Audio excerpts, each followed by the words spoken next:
হে অকল্যাণ প্রত্যাশী মানুষগুলো, যারা গুনার প্রবঞ্চনায় নিজেকে লিপ্ত রাখো, যারা গুনাহ প্রত্যাশী মানুষ, আকসির, থেমে যাও। এটা গুনাহ করার মাস নয়, এটা ইবাদতের মাস। ফেরেশতারা ঘোষণা করতে থাকে।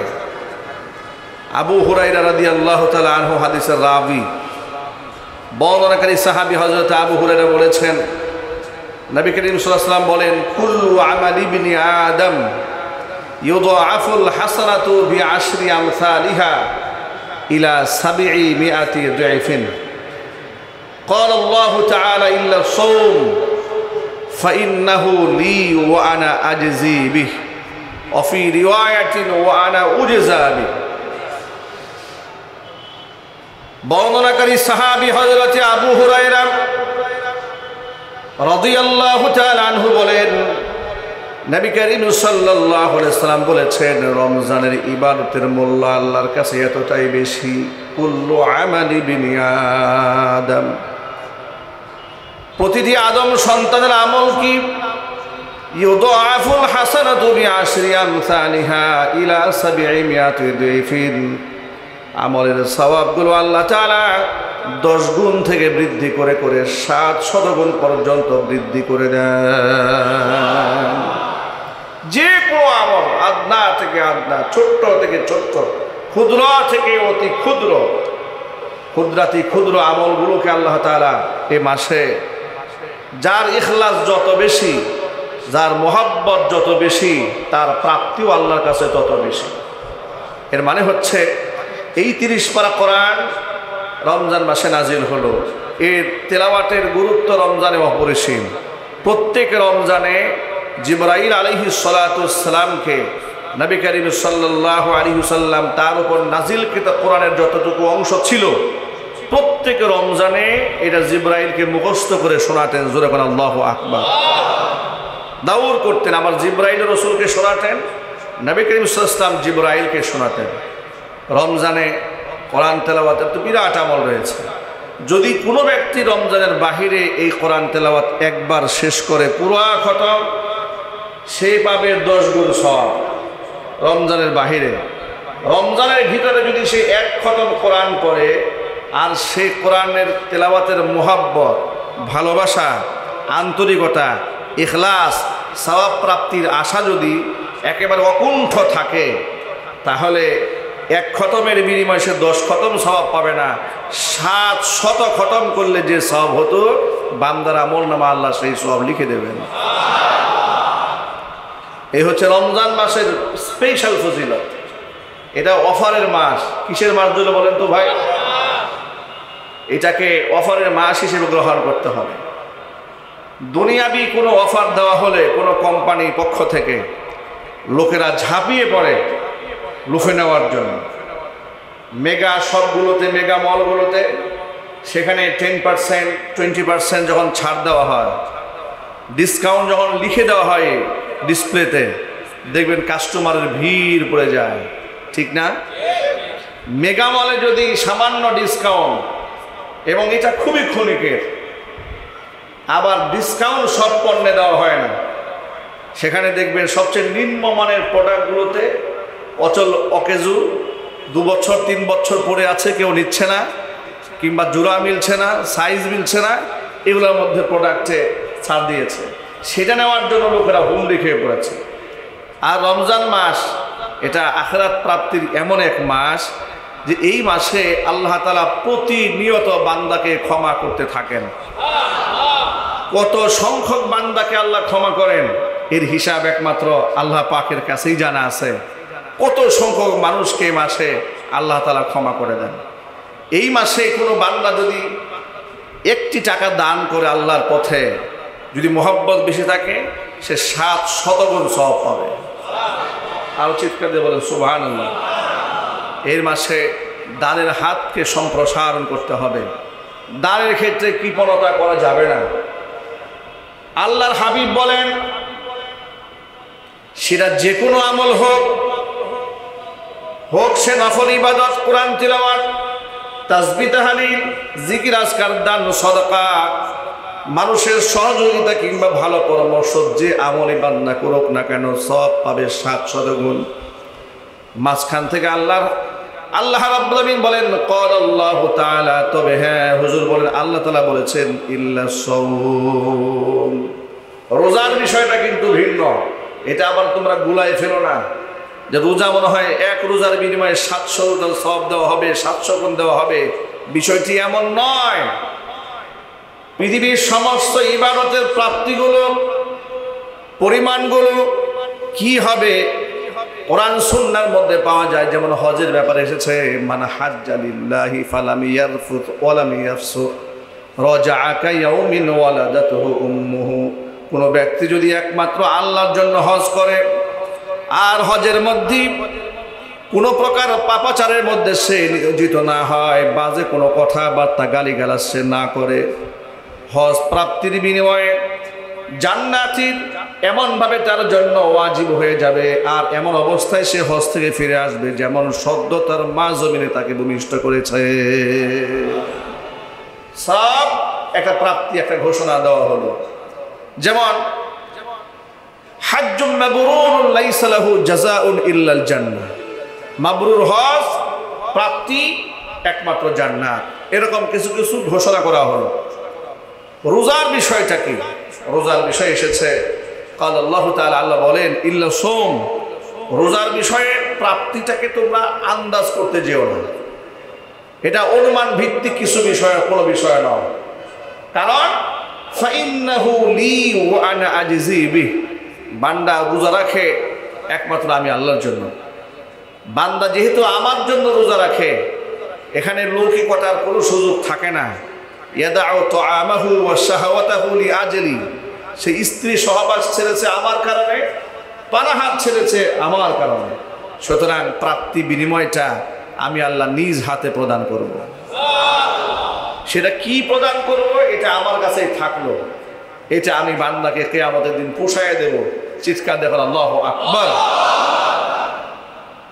অফি রিওয়ায়াতিন ওয়া আনা উজজা বি, আরেকটি বর্ণনার মধ্যে এরকম পাওয়া যায় যে রোজার বিনিময় আমি আল্লাহ নিজে বান্দার জন্য হয়ে যাব। রোজা এটা বিরাট প্রাপ্তির ইবাদত। এটা আমাদের জন্য ফরজ করা হয়েছে। রোজা রাখা কি সুন্নত না ফরজ? মুসলমান আকেল বালেগ, হোক সে নারী কিংবা হোক সে পুরুষ, সুস্থ এবং মুকিম যদি হয় তাহলে অবশ্যই নিয়তের সাথে সুবহে সাদেক থেকে শুরু করে সূর্যাস্ত পর্যন্ত পানাহার, স্ত্রী সহবাস থেকে বিরত থাকতে হবে। সাথে সাথে রোজা ভঙ্গকারী যতগুলো কাজ আছে সব কাজ থেকে বিরত থাকতে হবে, তাহলেই তা রোজা বলে গণ্য হবে। কিন্তু এই রমজানের রোজাকে শুধু না খেয়ে থাকাটা আমরা সাধারণত রোজা মনে করি। শিশুকাল থেকে আমরা দেখে এসেছি যে রমজান মাসে রোজা রাখে, এটা একটা রোজার একটা আনুষ্ঠানিকতা মুসলিম সমাজে দীর্ঘদিন ধরে চলে এসেছে। আলহামদুলিল্লাহ, সবাই বলুন আলহামদুলিল্লাহ। এটা একটা পজিটিভ সাইন, এটা ভালো দিক যে আমাদের সমাজের লোকেরা রোজাকে যথেষ্ট শ্রদ্ধা করে, সম্মান করে। ব্যতিক্রম তো কিছু লোকজন আছে, আল্লাহ পাক তাদেরকে হেদায়েত দান করুন। জোরে বলুন আমিন। রমজান মাস এসেছে, রোজার বিনিময়টা আল্লাহ পাক দেবেন নিজ হাতে। কিন্তু রমজান মাস কাদের জন্য? কারা এটাকে ফরজ হিসেবে পালন করবে? তাকে সুস্থ থাকতে হবে, তাকে মুকিম হতে হবে, তাকে মুসলমান হতে হবে, তাকে আকেল হতে হবে, তাকে বালেগ হতে হবে। তাহলেই তার উপর রমজানের রোজাটা ফরজ হবে। আমাদের ছেলেরা, আমাদের মেয়েরা তারা যদি আকেল হয়, বালেগ হয়, উপযুক্ত হয়, প্রাপ্তবয়স্ক হয়, তাহলে তাদের উপরেও রমজানের রোজা সুন্নত না ফরজ? নিঃসন্দেহে ফরজ। যদিও এই সমাজের অনেক বাবা এবং মায়েরা তাদের প্রাপ্তবয়স্ক ছেলে মেয়েদেরকে রোজা রাখতে অনেকে উদ্বুদ্ধ করেন না, কোনো কোনো ক্ষেত্রে নিষেধও করেন। কেন? এই কথা বলেন যে বাবা সারাদিন তোমার না খেয়ে থাকতে খুব কষ্ট হবে। মা, উঠতি বয়সের মেয়ে, যৌবন ছুঁই ছুঁই কিংবা যৌবনে পদার্পণ করেছে, বালেগা হয়ে গেছে, তার উপর রোজা রাখা নিঃসন্দেহে ফরজ। মায়ের আদর করে বলল যে না, রোজা রাখলে তোমার চেহারা নষ্ট হয়ে যাবে, স্বাস্থ্য খারাপ হয়ে যাবে, এ কথা বলে আদর সোহাগ দেখিয়ে সন্তানকে শেষ রাতে ডাকলো না। এরকম বিপদগামী বাবা মা কি এই সমাজে আছে না? না, নিঃসন্দেহে আছে। ওই সমস্ত গার্জিয়ানদের উদ্দেশ্যে আমাদের স্পষ্ট বার্তা হলো এই যে আমি আমার সন্তানকে, আপনি আপনার সন্তানকে, ছেলে মেয়েদেরকে যতটুকু না ভালোবাসেন কিংবা আমরা ভালোবাসি, আমার আপনার চেয়ে মহান রব তার বান্দা এবং বান্দিকে কোটি কোটি গুণ বেশি ভালোবাসেন। ঠিক কিনা জোরে বলে? এই যে আমাদের যে মহব্বত, আমাদের যে ভালোবাসা, আল্লাহ তাআলা তার ভালোবাসাকে 100 ভাগে ভাগ করেছেন। কত ভাগে? মহব্বতকে আল্লাহ তাআলা 100 ভাগে ভাগ করলেন। 99 ভাগ মহব্বত আল্লাহ তাআলা শুধু নিজের মধ্যে রেখে দিয়ে দিলেন একমাত্র বান্দাকে মহব্বত করার জন্য। আর 1 ভাগ ভালোবাসা গোটা বিশ্ব পরিমণ্ডলের সকল কুল কায়নাতের সমস্ত মাখলুকাতের অন্তরে আল্লাহ পাক ছড়িয়ে দিলেন। 1 ভাগ মহব্বত গোটা পৃথিবীর সমস্ত প্রাণীকুল, সমস্ত মানুষকুল, সমস্ত পক্ষীকুল সকলের অন্তরে আল্লাহ একদম ছড়িয়ে দিয়েছেন মাত্র 1 ভাগ ভালোবাসা। সেই 1 ভাগ ভালোবাসার 1টা ভাগই তো চতুর্দিকে ভাগ করে দেওয়া হয়েছে। কতটুকু সিটা ফোটা আমরা পেয়েছি। এই এতটুকু সিটা ফোটাতে মা ছেলের জন্য, ছেলে বাবার জন্য, বাবা ছেলের জন্য জীবন দিয়ে দিচ্ছে। সুবহানাল্লাহ বলেন। স্বামী স্ত্রীর জন্য, স্ত্রী স্বামীর জন্য, এমনকি পশু পাখিরা পর্যন্ত সন্তানের জন্য জীবন বিকীর্ণ, একদম বিষণ্ণ করে তুলেছে। আল্লাহু আকবার বলেন। 1 ভাগ মহব্বতের যদি ঠেলাটা এই জায়গায় গিয়ে দাঁড়ায় যে আপনি আপনার বাচ্চাকে সে সাথে জাগতে দিচ্ছেন না, 1 ভাগের 100 কোটি ভাগের 1 ভাগ আপনি পেয়েছেন। আপনি 1 ভাগ তো আর একা পান নাই। ঠিক কিনা বলেন? এমন তো না যে 1 ভাগ আপনাকে একাই দেওয়া হয়েছে, গোটা সৃষ্টিকুলের মধ্যে সরিয়ে দেওয়া হয়েছে 1 ভাগ। আর 99 ভাগ মহব্বত আল্লাহ নিজের মধ্যে রেখে দিয়েছেন বান্দাকে দেওয়ার জন্য। যখন আল্লাহু আকবার, তাহলে সে বান্দা বান্দিকে আল্লাহ কত ভালোবাসেন, সীমাহীন মহব্বত করেন। সীমাহীন মহব্বত করে আল্লাহ পাক তাকে হুকুম করেছেন, আকিল হয়েছ, বালেগ হয়েছ, মুসলমান হয়েছ, রমজান মাসে রোজা রাখো। কি ফায়দা হবে? কি আল্লাহ নবী সাল্লাল্লাহু আলাইহি ওয়াসাল্লাম বলেছেন, সুমু তাসিহু, রমজান মাসের রোজা তোমরা রাখো আর সুস্থতার নিয়ামত লাভ করো। জোরে বলেন সুবহানাল্লাহ। রমজানের রোজা রাখলে সে দুনিয়াবি ফায়দাও পাবে, সে সুস্থতার জিন্দগি পাবে। আপনারা হসপিটালগুলোতে তালাশ করে দেখেন, একটু কলেরা হসপিটালে যোগাযোগ করেন, রমজানে রোগীর সংখ্যা কম। সুবহানাল্লাহ বলবেন না? রমজানে কিসের সংখ্যা কম? রোগীর সংখ্যা রমজান মাসে কম। কারণ এটা রাসূলের হাদিস, সুমু তাসিহু, রোজা রাখো সুস্থতার নিয়ামত তোমরা গ্রহণ করো। সাহাবায়ে কেরাম রাদিয়াল্লাহু তাআলা আনহুম আজমাইন রমজানকে উদযাপন করতেন একটু ভিন্ন আঙ্গিকে। কোন কোন বর্ণনার মধ্যে এসেছে ওমরে ফারুক রাদিয়াল্লাহু তাআলা আনহু 2 জন ব্যক্তিকে রমজানে তারাবির নামাজের ইমামতির দায়িত্ব দিতেন। একজন হচ্ছে উবাই ইবনে কাব রাদিয়াল্লাহু তাআলা আনহু, আরেকজন হচ্ছে তামিম আদ-দারি রাদিয়াল্লাহু তাআলা আনহু। এই 2 জনকে তারাবির নামাজের ইমামতির দায়িত্ব দিতেন। আর এই 2 জনে এক এক রাকাতে কম করে হলেও 100 আয়াত করে তেলাওয়াত করতেন। আরো আস্তে সুবহানাল্লাহ বলেন। আমি হতবাক হয়ে যাই, তাদের যুগে ফ্যান ছিল না, বৈদ্যুতিক লাইট ছিল না, মরু প্রান্ত, মরু অঞ্চল, মরু দেশ, একেবারে গরমের তাপে উষ্ণতায় অন্তত ত্রাহি ত্রাহি করত 1 ফোঁটা পানির জন্য। সেই জমানায় একটা মাত্র খেজুর খেয়ে ইফতার করে, একটা মাত্র খেজুর দিয়ে সাহারি করে সারাদিন রমজানের রোজা রেখে এশারের নামাজে দাঁড়িয়ে প্রতি রাকাতে 100 আয়াত করে তেলাওয়াত করতেন। আর সেই তেলাওয়াত তো আমাদের মতো পাইকারি তেলাওয়াত না। ঠিক কিনা বলে? তেলাওয়াত করতে করতে অবস্থা এমন হতো, সাহাবায়ে কেরাম বলেছেন তাদের 2 জনের নামাজের ইমামতিতে যখন জামাত শুরু হতো তখন তাদের ইমামতির সেই 20 রাকাত নামাজ শেষ হতো যখন একেবারে ফজরের ওয়াক্তের কাছাকাছি তাহাজ্জুদের সময় ঘনায় আসতো, তখন নামাজ শেষ হতো, এর আগে নামাজ শেষ হতো না। চিৎকার দেখুন সুবহানাল্লাহ।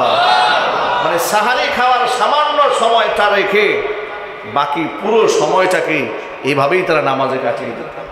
এই ছিল সাহাবায়ে কেরামের রমজান উদযাপন। আমাদের রমজান উদযাপনের চিত্রটা সম্পূর্ণ আলাদা, ঠিক না ভাই? বিরাট আমাদের প্রস্তুতি, ব্যাপক প্রস্তুতি। এক একজনের ঘরে 10 আইটেম 15 আইটেমের খাবার সারা বছরে খায় নাই, সব জমা রাখছে রোজায় খাওয়ার জন্য। কথা বলে না কেন? কারণ সারা বছর তো খাওয়ার সময় পায় না, রমজানে খাবারের বিরাট মেনু। আর এই সুযোগে অসাধু ব্যবসায়ীরা সব কিছুর দাম বাড়িয়ে দিয়েছে। ব্যবসায়ীরাও বুঝে যে এটা এক জাতি, এক এমন আন্ধা জাতি, এই জাতি জন্মের খাওয়া খাই রমজানে, সুতরাং খাবারের দাম বাড়ালে কোনো অসুবিধা নাই। ঠিক কিনা বলে? আল্লাহ উভয় পক্ষরে হেদায়েত দান করুক। আমরা আমাদের চাহিদাকে কমাই ফেলবো, আমরা বলি ইনশাআল্লাহ। আরো জোরে বলি ইনশাআল্লাহ। মানুষ আঞ্চলিক একটা কথা আছে যে অভ্যাসে দাস। শরীরকে আপনি যেভাবে গড়বেন শরীর ঠিক সেভাবেই গড়বে। আমার মনে আছে আমি ঢাকাতে ছাত্র জীবনে 2001 সালে হাজারীবাগ আনোয়ারুল উলুম বটতলা মাদ্রাসাতে প্রথম বর্ষে হিফজ শেষ করে ভর্তি হওয়ার জন্য যাচ্ছে। হাজারীবাগ ট্যানারি মোড় যখন পার হচ্ছি, ট্যানারি মোড়ের ট্যানারির যে দুর্গন্ধ, এটা নাকে আসা মাত্র অবস্থায় এত বেগতিক হলো যে আমার চোখ থেকে পানি ঝরা শুরু হলো। মনে হচ্ছে চোখ থেকে রক্ত বের হয়ে যাবে। বমি এমনভাবে হওয়া শুরু হলো যে কোনোভাবে আমি থামাতে পারতেছি না। একদিক থেকে বমি হচ্ছে, একদিক থেকে চোখ থেকে পানি ঝরতেছে। পানি ঝরেও যে আবার মুহূর্তে ভালো হয়ে যাচ্ছে তা তো না, কারণ পুরো এলাকা জুড়ে দুর্গন্ধ। আমি তাকে দেখি দিব্যি, আমি করতেছি বমি, আর পাশে লোকেরা দিব্যি খানা খাচ্ছে, কারো মুখে কোনো মাছ নাই, কিচ্ছু নাই, দিব্যি খাবার দাবার খাচ্ছে, ঘুরে বেড়াচ্ছে, স্বাভাবিক জীবন যাপন করতেছে। তো সেখান থেকে বের হয়ে যাওয়ার পরে এলাকার স্থানীয় লোকদেরকে জিজ্ঞেস করলাম যে তারা সেখানে এইভাবে স্বাভাবিক জীবনযাপন কি করে করে। তারা বলল, হুজুর, মানুষ তো অভ্যাসে দাস। তারা এগুলা শুকতে শুকতে অভ্যাসটা এমন হয়ে গেছে যে তাদের কাছে কোনো দুর্গন্ধ আর দুর্গন্ধই মনে হয় না। যদি যারা আতরের দোকানে চাকরি করে এদেরকে এখানে আনলে যারা দম বন্ধ হয়ে মারা যাবে, আর এদেরকে যদি আপনি খুশবুর দোকানে নেন ওরা দম বন্ধ হয়ে মারা যাবে। কথা ঠিক নেবে? ঠিক বলে। আমি এখান থেকে আপনাদেরকে মেসেজ দিতে চেয়েছি, আমাদের দেহটাকে আল্লাহ তাআলা এমন একটা মেকানিজমে তৈরি করেছেন, আপনি এটাকে যেভাবে সেট করবেন আল্লাহ তাআলা আপনার জন্য দেহটাকে সেভাবে মুয়াফিক বানাই দেবেন। সুবহানাল্লাহ বলেন। এই যে রিক্সাওয়ালা ভাইরা দিনের বেলায়, আপনার এখন তো অটো বেশি হয়ে গেছে, পায়ে পেডেল করে যে রিক্সাগুলো চালানো হয়, আমি এরকম আমার বাস্তবে অনেক মানুষকে দেখেছি রিক্সা চালাচ্ছে কিন্তু রোজাদার। কি নাই ভাই সমাজে? রিক্সা চালক রোজাদার, দিন মজুর রোজাদার, কৃষক, শ্রমিক, কুলি, মজুর, ঠেলাওয়ালা রোজাদার, গার্মেন্টস শ্রমিক রোজাদার, আছে না নাই? আরো জোরে বলেন। হজের সফরে আল্লাহ তাআলা যখন নিয়েছিলেন, আমরা হজের সফরে, তখন আমার বয়স আরো কম ছিল, 2013 সালের কথা। আর অনেক লম্বা সময়, 11 বছর পার, 14, আপনার কত বছর হয়ে গেল? প্রায় 12 বছর পার হয়ে গেল। এই যে 12 বছর আগের কথা, তখন আমার স্বাস্থ্যটা এত ভারী ছিল না, আরো হ্যাংলা পাতলা ছিলাম, চলাফেরা আরো সহজ ছিল আমাদের জন্য। আমাদের সাথে এক ভদ্রলোক হজ করেছে তার মাকে নিয়ে। তো মাকে নিয়ে যখন হজ করেছে, মিনা থেকে যখন জামারাতে পাথর মারতে যেতে হয়, আপনারা হজের সফরে যারা গিয়েছেন অভিজ্ঞতা আছে, লম্বা একটা পথ হেঁটে গিয়ে পাথর মারতে হয়। উনি ওনার এক মাজুর মাকে নিয়ে হজে গেলেন। ঢাকাতে জেনারেল শিক্ষিত একজন মানুষ, খুবই সুসভ্য ভদ্রলোক। ওনার মাকে হুইল চেয়ারে ঠেলতে হয়, আর আমরা চলি খালি পাই এমনিতে একা সিঙ্গেল। আমরা দেখেছি উনি ওনার মাকে যে হুইল চেয়ারে ঠেলতেছে, কোথাও উঁচু জায়গা আছে, কোথাও নিচু জায়গা আছে, কিছু পাহাড়ি এলাকা আছে, এই ঠেলতে ঠেলতে ঠেলতে ঠেলতে আমরা যে সিঙ্গেল মানুষ হাঁটতে হাঁটতে হাঁপিয়ে যাচ্ছি, কোনো জায়গায় বসে পড়তেছি। উনি ওনার মাকে নিয়ে হুইল চেয়ারে ঠেলতে ঠেলতে আমাদের আগে পাথর মারতে চলে যাচ্ছে। আরো যদি বলেন সুবহানাল্লাহ। এরকম কয়েকবার হয়েছে, দেখেছি যে জামানাতে পাথর মারি এসে আমরা আসতেছি, আমাদের আগে উনি পাথর টাথর মেরে ওনার মায়ের হুইল চেয়ার নিয়ে ঠেলে আমাদের তাঁবুতে ঢুকে গেছে। তা আমি মাঝে মাঝে ওনার মায়ের হুইল চেয়ারটা নিজে আমি তাকে বলতাম যে, ভাই, মাটা বৃদ্ধা মানুষ, যে আপনি আমাকে একটু দেন, আমি একটু হুইল চেয়ার ঠেলি। উনি খুব আনইজি ফিল করতেন, একটু বিব্রত বোধ করতেন যে আমাদের কাফেলার মুআল্লিম, আমাদের হুজুর, আমাদের শিক্ষক, তিনি আমার মায়ের চেয়ার হুইলটা ঠেলবেন, এটা খারাপ লাগে।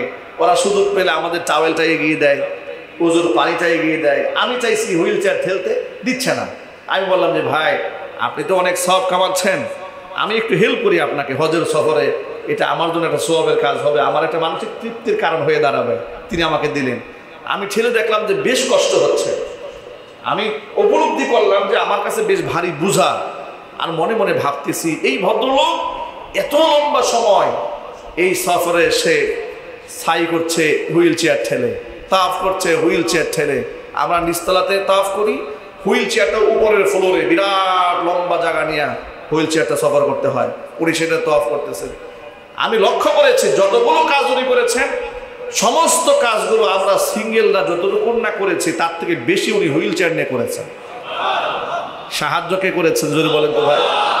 উনি মানসিকভাবে প্রস্তুতি নিয়েছিলেন, আমার এই হজের কার্যক্রমগুলো আমাকে শেষ করতেই হবে আমার মাকে নিয়ে।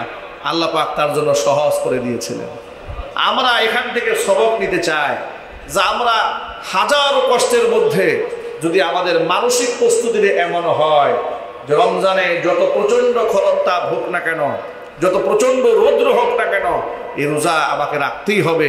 আমি আমার দেহকে, আমার মনকে, আমার ব্রেইনকে, আমার চিন্তাকে যদি আমি আমার পক্ষ থেকে এই মেসেজটা দিয়ে রাখতে পারি যে এটা আমাকে আদায় করতেই হবে, আমার একটু কষ্ট লাগবে না। রমজানের রোজার মধ্যে আমরা আনন্দ খুঁজে পাবো। ঠিক কিনা জুড়ে বলে? নবী করিম সাল্লাল্লাহু আলাইহি ওয়াসাল্লাম এই রোজা আসার 2 মাস আগে থেকে আল্লাহর কাছে শুধু রমজান পাওয়ার জন্য দোয়া করতে থাকতেন। তিনি আল্লাহকে ডেকে বলতেন, আল্লাহুম্মা বারিক লানা ফি রজব ওয়া শাবান ওয়া বাল্লিগনা রমাদান।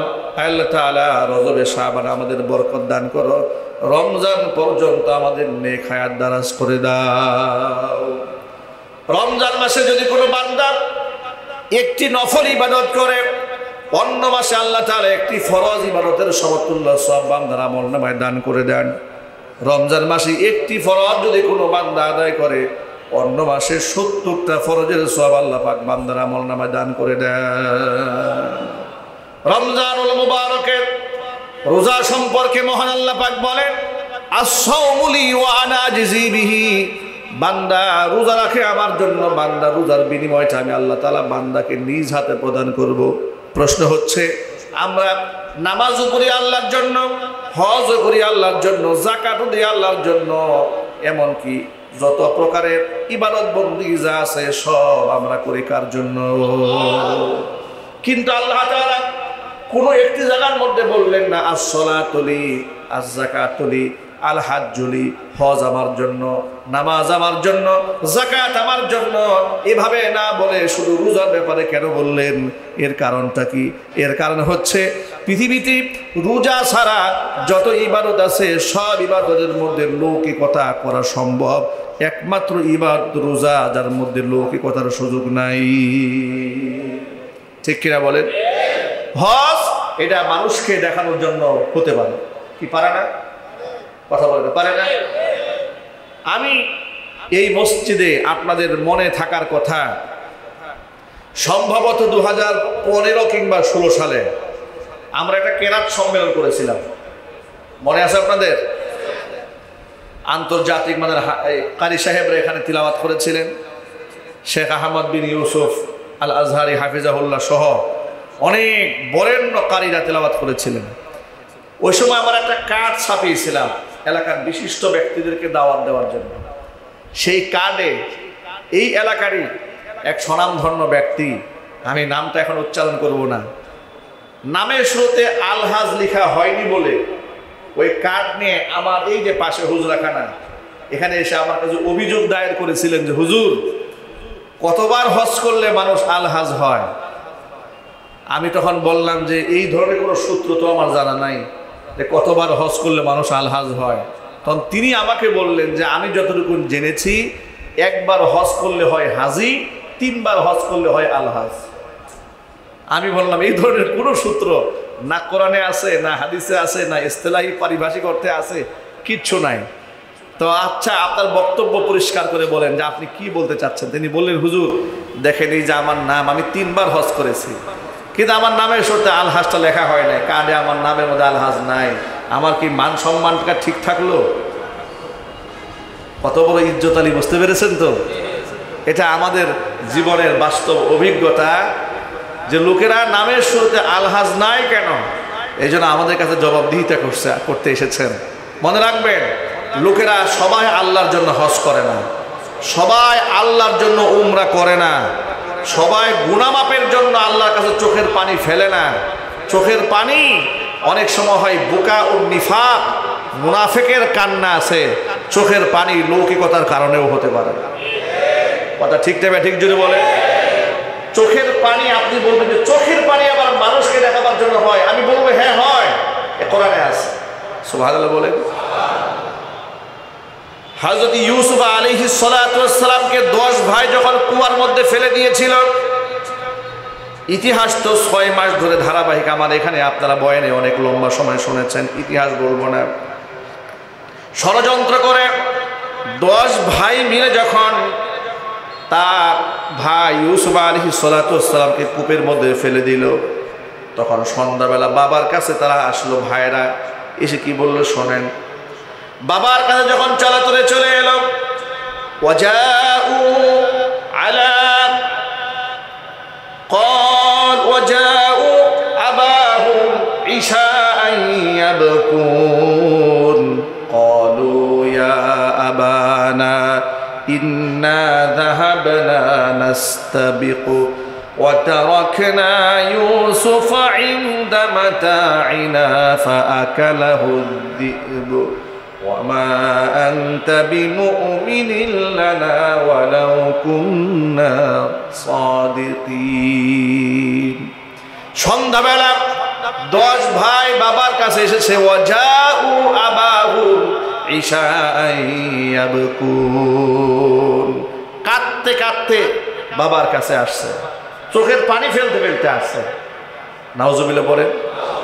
এই যে কান্না করলো ভাইরা, এটা আসল কান্না? কথা বলে জোরে বলতে হবে। এই যে ওয়াজাউ আবাহুম ইশাআন ইয়াবকুন, এরা বাবার কাছে আসছে কাঁদতে কাঁদতে, কেঁদে কেঁদে এসে বলছে, বাবা ইন্না যাহাবনা নাস্তাবিক, আমরা একটু দৌড়ে অ্যাডভান্স করছিলাম, দৌড়দৌড়ি খেলা করছিলাম, এমন সময় আমরা অনেক দূর এগিয়ে গিয়েছিলাম, এমন সময় ইউসুফকে বাঘে খেয়ে ফেলেছে। আর আপনি তো আমাদের কথা বিশ্বাস করবেন না, আমরা যতই সত্যবাদী হই আপনি আমাদের কথা বিশ্বাস করবেন না। মানে এক্সট্রা একটা কথা বলে ফেলেছে যাতে করে বিশ্বাসযোগ্যতা পায়। এই যে চোখের পানি তারা ফেললো বাবার সামনে, এটা কি আসল পানি? আরো চিল্লায় বলেন, ধোকার পানি। ঠিক কিনা বলেন? ওয়াজাউ আবাহুম ইশাআন ইয়াবকুন, বাচ্চারা ছেলেরা কাঁদতে কাঁদতে বাবার সামনে আসছে, কেঁদে কেঁদে মিথ্যা কথা বলছে। আমাদের দেশেও বিচারকের সামনে দাঁড়িয়ে অনেক সাক্ষী চোখের পানি ছেড়ে মিথ্যা সাক্ষী দেয় 500 টাকা পাওয়ার জন্য, 5000 টাকা পাওয়ার জন্য। কথা ঠিক নেবে ঠিক বলে? এই জন্য সব চোখের পানি দেখে আল্লাহওয়ালা ভাবার কোনো কারণ নাই যে বাহ বিরাট আল্লাহওয়ালা চোখের পানি ফেলতেছে, না। অনেক মুনাফিকের কান্না, সেটা হচ্ছে বোকা ও নিফাক। দুনিয়ার স্বার্থে এরা চোখের পানিও ফেলতে জানে, এই অভিনয়টা তারা করতে জানে। কথা বলতে হবে, ঠিক নেবে ঠিক বলে? সুতরাং ভাইরা আমার, লোকেরা নামাজ পড়তে পারে মানুষকে দেখাবার জন্য, হজও করতে পারে মানুষকে দেখাবার জন্য, দানও করতে পারে মানুষকে দেখাবার জন্য। গাজীপুরের পার্শ্ববর্তী এলাকা গাজীপুর জেলার কালীগঞ্জ উপজেলাতে একটা মাহফিল করেছিলাম আজ থেকে 7-8 বছর আগে। আখেরি মোনাজাত যখন শেষ হলো মাহফিলের, কর্তৃপক্ষ একজন আমার পাশে স্টেজে দাঁড়িয়ে বলে, হুজুর আমাদের একটা ভুল হয়ে গেছে। কি ভুলে গেছে? যে মোনাজাত দেওয়ার আগে আমাদের একটা সিস্টেম ছিল এলাকাতে, যে এই মাহফিলে যে যে ব্যক্তি যত টাকা দান করে থাকে মাইকে তার নামটা ঘোষণা করতে হয়। আমি বললাম যদি মাইকে তার নাম ঘোষণা না করা হয় তাহলে কি হবেটা কি? তারা বললেন তাহলে পরের দিন সকালবেলা এলাকাবাসী আমাদের কাছ থেকে টাকা ফেরত নিয়ে যাবে। এটা আমার সাথে ঘটে যাওয়া একটা বিরাট অভিজ্ঞতা আমার জীবনের, এটা আমি সারা জীবন মনে রাখবো। এটা কি ভোলার কথা? চিৎকার দিয়ে বলেন ভুলে যাওয়ার কথা এটা? জীবনে কত দান দেখেছি, এরকম দান 100 টাকা দিয়ে মাইকে নাম শুনতে হবে, তা না হলে কর্তৃপক্ষের কাছ থেকে টাকা ফেরত দেবে। মিয়া আমার নাম মাইকে আসলো না কেন?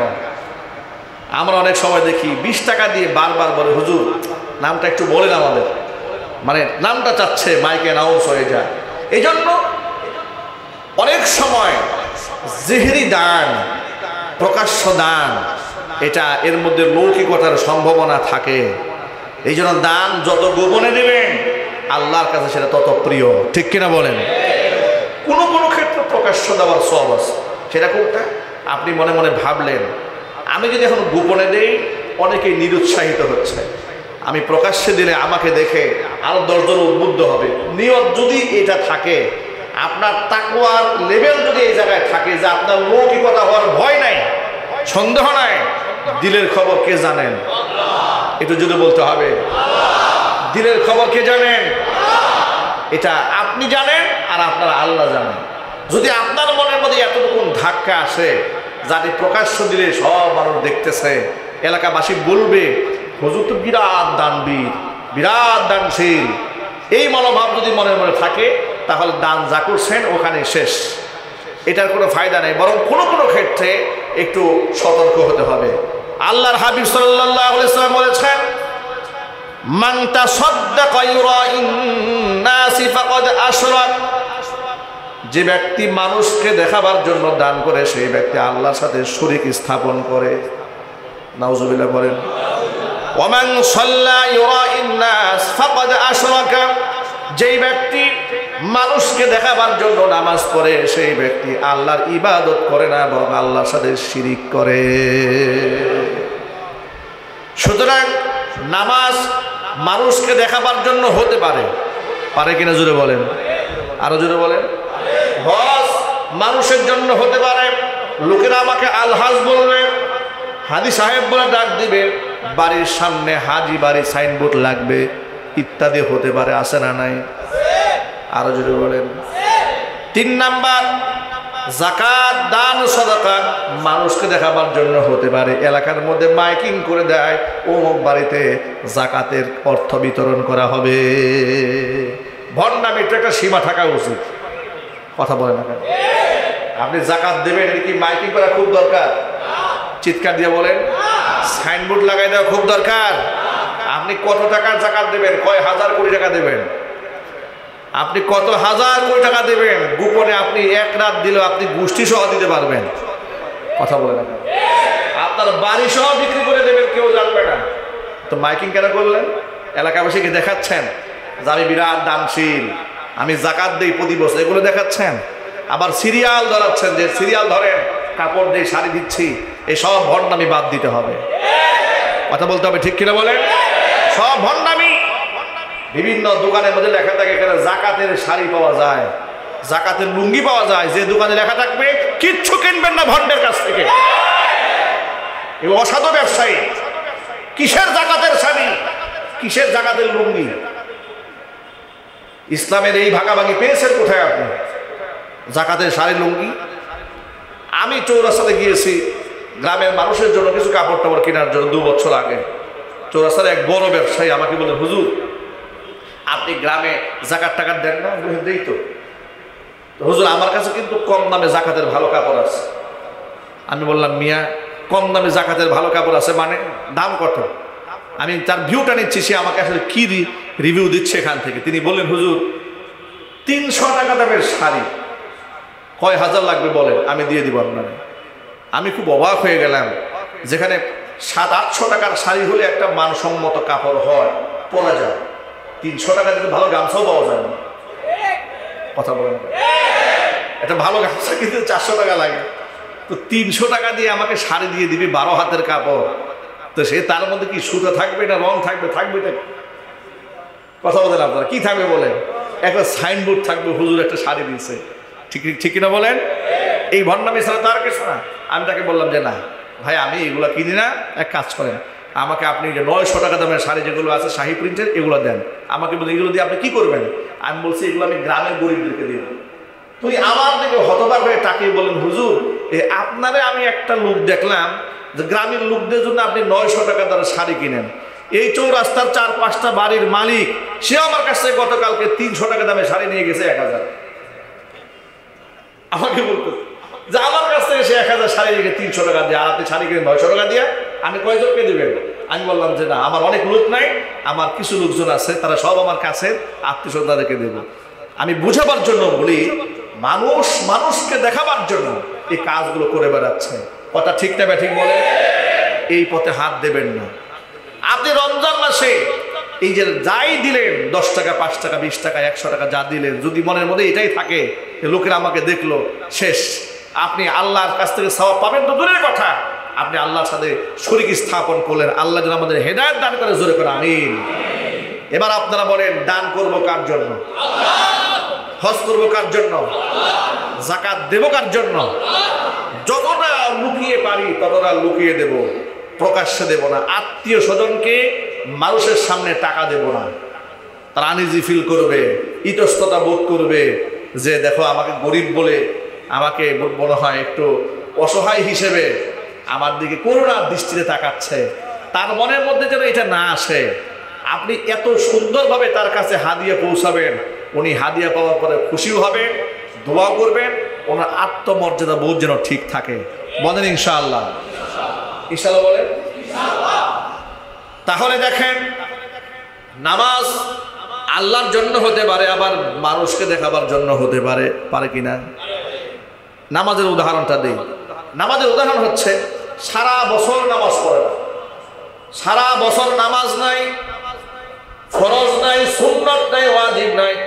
নির্বাচন আসছে, চেয়ারম্যানের ইলেকশন কিংবা মেম্বার ইলেকশন কিংবা মন্ত্রী এমপি ইলেকশন শুরু হয়ে গেছে এলাকায়।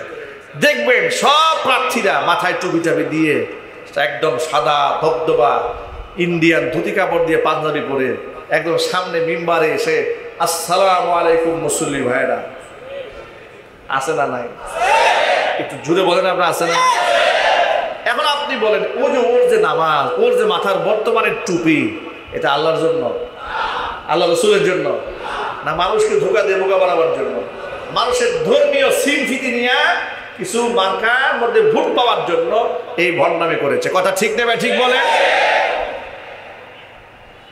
তাহলে নামাজ এরা আল্লাহর জন্য পড়ে না, মানুষকে দেখাবার জন্য পড়ে। এখানেও দুনিয়াবি স্বার্থ আছে। মানুষকে দেখাবার জন্য নামাজ হতে পারে, মানুষকে দেখাবার জন্য দানও হতে পারে, মানুষকে দেখাবার জন্য হজ হতে পারে, কিন্তু মানুষকে দেখাবার জন্য রোজা হতে পারে না। রোজা মানুষকে দেখানোর কি কোনো সুযোগ আছে নাকি ভাই? কোনো ব্যক্তি যদি ঘরের দরজা বন্ধ করে তৃপ্তি সহকারে খাবার খেয়ে মানুষের সামনে চলে আসে, লোকে তাকে রোজাদারই মনে করবে। ঠিক কিনা বলেন? যদি কেউ গোসল করতে গিয়ে পানি পান করে, পৃথিবীতে কেউ দেখবে না। কিন্তু আল্লাহর কসম করে বলা যায়, দুনিয়ার কোনো রোজাদার এই কাজটি করে না। তিনি তো করেনই না। যদি অনাকাঙ্ক্ষিত ভাবে কোনো ঘটনা ঘটে যায়, এমন ভাবে লজ্জিত হন, হুজুরদের কাছে দৌড়াতে থাকেন, হুজুর আমি একটা কাজ একটা করে ফেলছি, আমার রোজাটা হবে কিনা বলেন তো। যেমন ছেলে বাদাম খাচ্ছে, বাবা পাশে বসে আছে, গল্পের ছলে ছেলের কাছ থেকে নিয়ে 2টা বাদাম খেয়ে ফেলছে। উনি যে রোজা রেখেছে এটা ওনার মনেই নাই। এরকম হয় না অনেক সময়? কিংবা রমজান মাসে রোজা সম্পর্কে মনে নাই, দুপুরবেলা ঘরে বসে ইচ্ছা মতো খানা টানা খেয়ে ফেলছে, লাঞ্চ করা শেষ, পেট ভরে খেয়েছে। খাওয়ার পরে এরপরে তার হঠাৎ করে বউ লাগছে, যে তুমি কি করতেছো? ইতিমধ্যে খাবার টাবার মোটামুটি খাওয়া শেষ হয়ে গেছে। এখন উনি খুব লজ্জা বোধ করলেন, রোজার মাসে কাজটা করলাম কি? তখন উনি দৌড়ে হুজুর কাছে আসলেন, হুজুর আমি তো বলে মনে ছিল না আমি যে রোজা খানা খেয়ে ফেলেছি, আমার রোজাটা কি হবে? নবী করিম সাল্লাল্লাহু আলাইহি ওয়াসাল্লাম বলেছেন, মনে নাই ভুলে পেট পূর্তি করেও যদি খানা খায় তার রোজা ভাঙবে না, পরিপূর্ণ রোজার সওয়াব আল্লাহ পাক বান্দার আমলনামায় দান করে দেবেন। আল্লাহ রাসূল বলেন, আল্লাহ পাক তার বান্দাকে খাইয়েছে। সুবহানাল্লাহ। কে খাইয়েছেন? আল্লাহ তার বান্দাকে খাইয়ে দিয়েছেন। এখানে তো আমাদের কিছু করার নাই। তার রোজা হয়ে যাবে, রোজার সওয়াব হয়ে যাবে।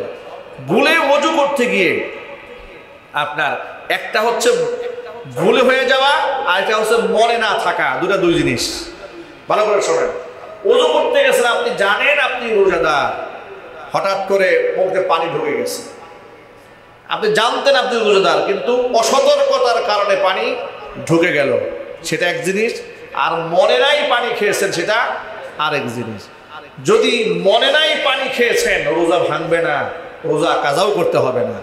কিন্তু অনাকাঙ্ক্ষিতভাবে অসতর্কতার কারণে পানি ঢুকে গেছে, তাহলে আপনার রোজাটা ভেঙে যাবে।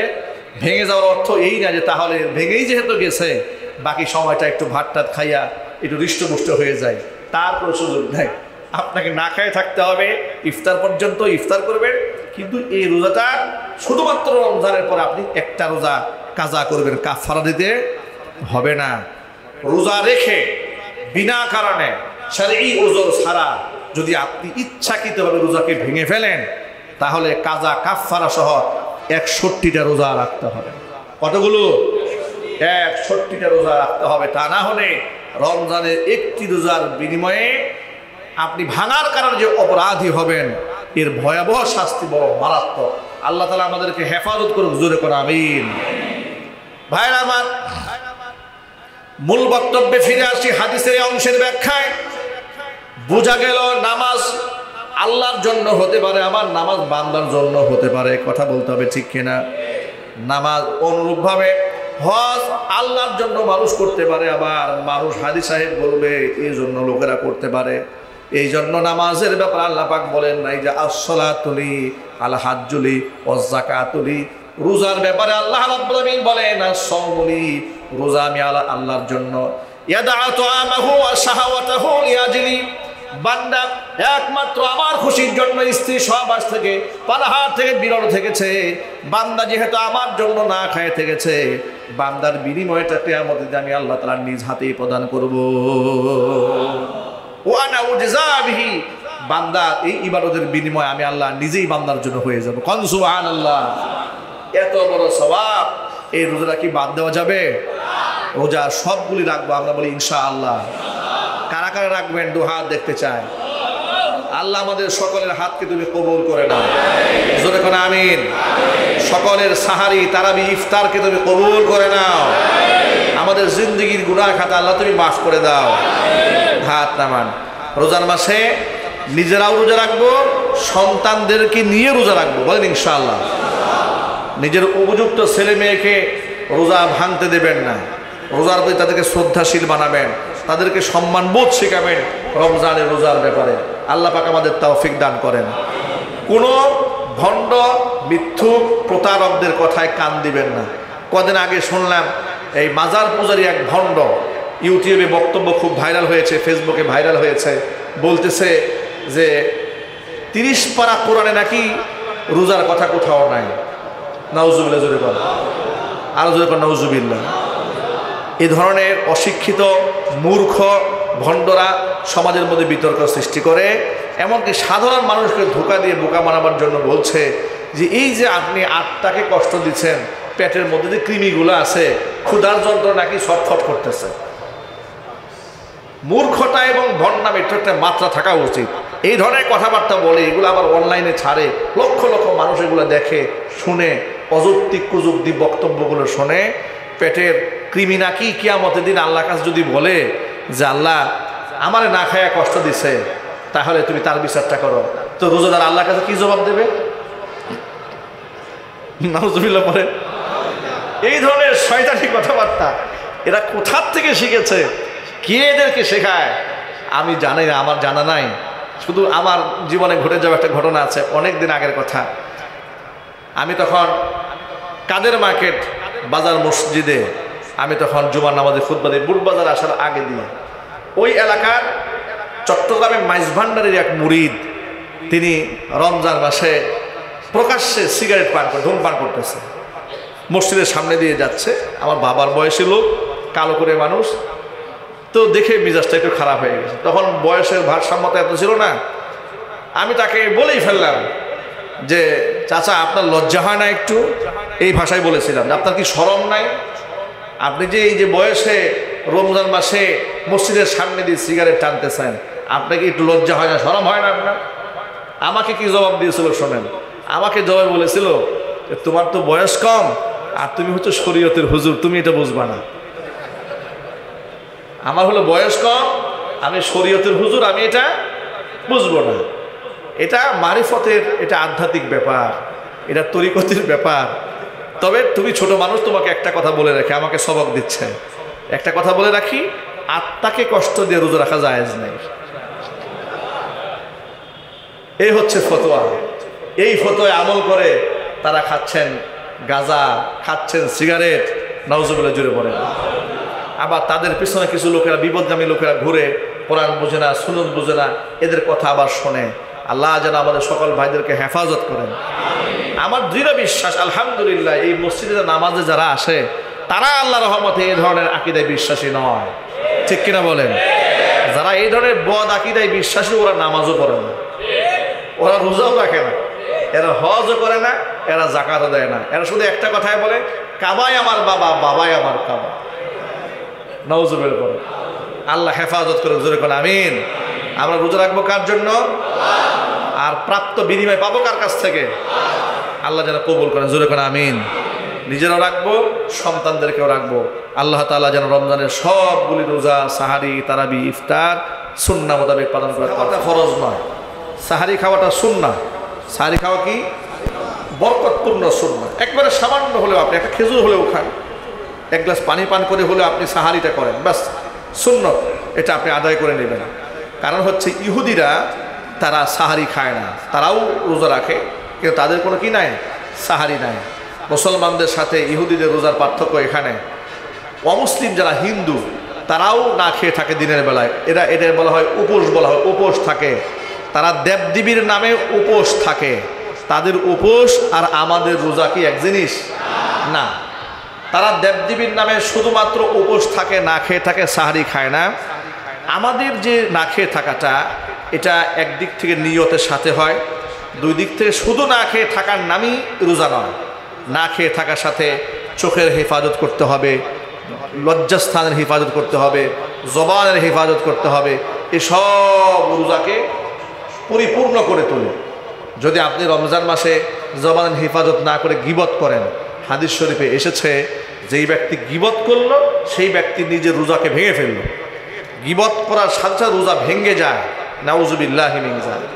কিন্তু এটা তো অনেক মুসলমান মনেই করে না, মিথ্যা কথা বলতেছে দোকানে, রমজান মাসে রোজা রেখে মিথ্যা কথা বলতেছে, আল্লাহর নামের কসম কাটতেছে রমজানে 100 টাকা বেশি লাভ করার জন্য, ঠিক কিনা জোরে বলে? 100 টাকার জন্য সে কসম খেয়ে ফেলেছে। সে আন্দাজও করতে পারে নাই, যে একটা রোজার মূল্য কত। তারা সারা জীবনের সমস্ত অর্জিত সম্পদ এক পাল্লায় দিলে তার একটা রোজার সমতুল্য হবে না, অথচ একটা রোজাকে ভেঙে ফেলতেছে মিথ্যা কথা বলে, মানুষকে ধোঁকা দিয়ে, বোকা বানিয়ে। এই জন্য অন্যদের উপোস থাকা আর রমজান মাসে রোজাদারের রোজা রাখা এক জিনিস নয়। আমাদের রোজার অনেকগুলো শর্ত আছে। আমাদের চোখের হেফাজত করতে হবে, লজ্জাস্থানের হেফাজত করতে হবে, জবানের হেফাজত করতে হবে। পারবো তো ইনশাআল্লাহ? আল্লাহ তাআলা কবুল করেন, জোরে বলেন আমিন। দিনের বেলায় অধিক সংখ্যক সময় আমরা কোরআন তেলাওয়াতে কাটাবো ইনশাআল্লাহ। তাসবিহ তাহলিল কথা রমজানে যত কম বলা যায় রমজানে চেষ্টা করতে হবে। লাগবুন, অনর্থক কাজ থেকে নিজেকে বিরত রাখতে হবে। একজন ইমানদার মুমিন বান্দা তো এমনিতেই অনর্থক কাজ থেকে সারা বছরই বিরত থাকবেন, বিশেষ করে রমজান মাসে। হাদিসে এমনও এসেছে, তোমার সাথে কেউ উঠ পেতে পায়ে পাড়া দিয়ে ঝগড়া করতে আসে, তুমি তার সাথে ঝগড়া বিবাদে যাবে না। তুমি শুধু বলবে ইন্নী মুরউন সাইমুন, আমি একজন রোজাদার মানুষ, আমি আপনার সাথে অতিরিক্ত কোনো কথা বলবো না, ব্যাস। কথা এখানে স্টপ করে দেবেন, কথা অ্যাডভান্স করা যাবে না, ঝগড়াঝাটির দিকে এগিয়ে নিয়ে যাওয়া যাবে না। কথাগুলো মনে থাকবেন ইনশাল্লাহ। প্রতিদিন ইফতার সামনে নিয়ে আল্লাহর কাছে কিছু না কিছু চাইবেন।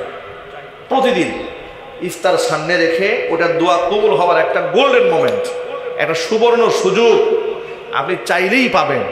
সুতরাং এই সময়টাকে হিয়ালি পড়া করে নষ্ট করা যাবে না, মনে থাকবেন ইনশাল্লাহ।